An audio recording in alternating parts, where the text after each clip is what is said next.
Okay, James, Charlotte, I just want to start off by thanking you both for coming into another session. You guys coming here is a big gesture into the motivation that you guys want to have this change occur between you two. The last session we talked about familial background and how you feel like there is no outside family support when you guys, because you lost your grandparents a while back, and how you're kind of feeling there's a dysfunction between you guys when you're communicating and just in general living. I kind of want to get a better idea of what you feel the problem is. How about we start with you, Mom? Well, I feel that James has a lot of anger and irritability when it comes to authority figures. I feel like that has not only translated into our home life, but into his school life as well.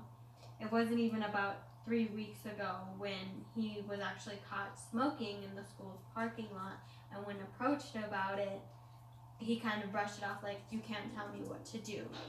I also feel that when we do run into conflicts together at home, he just disappears off to the neighbor's house and we don't really solve anything.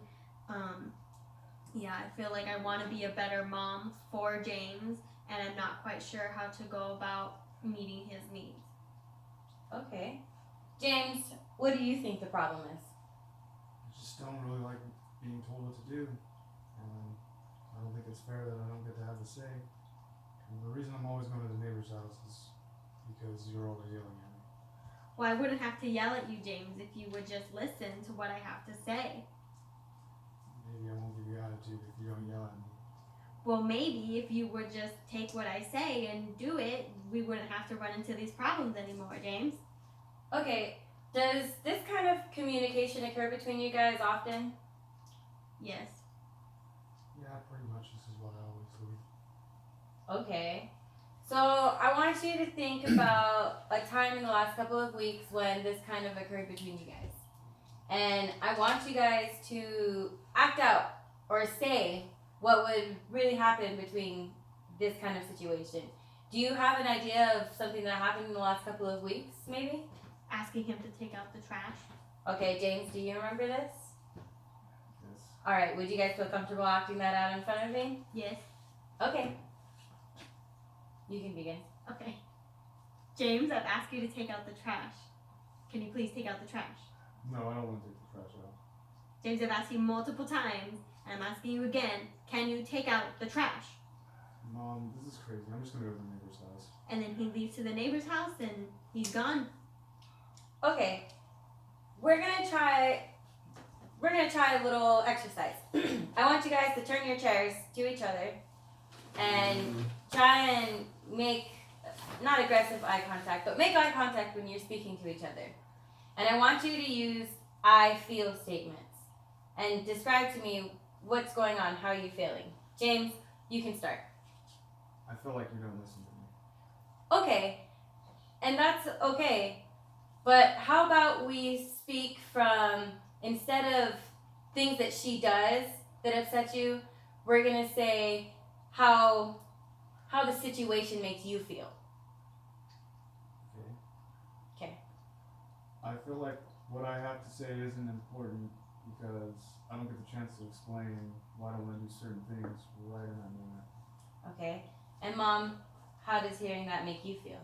That makes me feel sad because I want him to feel like he's heard. I want to, understand him more, and I want him to speak openly to me and freely about me so we can come to an understanding. So hearing that he doesn't feel like that is an option and that's what's happening makes me feel sad. Okay, and James, how does hearing that make you feel? That makes me feel like she's really listening to what I have to say. It's like I'm being heard a little bit more. Okay, and James, when you sat and you both listened to each other right now, you guys gave each other the opportunity to speak. You created a space where we were able to come together and have that conversation, right? And what that would be is, what that would be considered would be a positive boundary, where you guys take the time and develop this understanding between each other to have that conversation and to have that understanding that when you are having those issues, with each other, but regardless if it's about the trash or if it's about school, that you sit and you agree to talk about it. Can you agree that that's a positive boundary? Yeah. Do you think that that's something that you'd be willing to work on? Yeah, I can stay and try to work things out with mom instead of going to the neighbor's house so much. All right. And Mom, do you recognize this boundary that we're talking about too? Yeah, I certainly do. Is it something that you feel you can translate into hearing and listening? Yeah, I can definitely listen to what he has to say more. Okay. And now that we've kind of established that and those definitions, what does positive communication look like to you two? I think mom could speak calmer to me and give me a chance to explain things for myself without being told what to do. Okay, that's good. And Mom, how about you? It looks like having an open conversation and then taking what we say and come to an understanding with, and then applying it to the certain situation that we are discussing. Okay. So there's open dialogue that we're having, it's one boundary that we've established. And communication, saying these things, having that I feel talk with each other, we can continue that kind of stuff, right? Those are things that we can implement now. So I want to ask your permission. Is it okay if we talk about some therapeutic homework that I give you for the next week before our next session? Yes. Okay. So something that's worked for past patients is journaling, where throughout the week you guys kind of think about the interactions that you have and the feelings that you have during those times and your reactions, and you journal them down.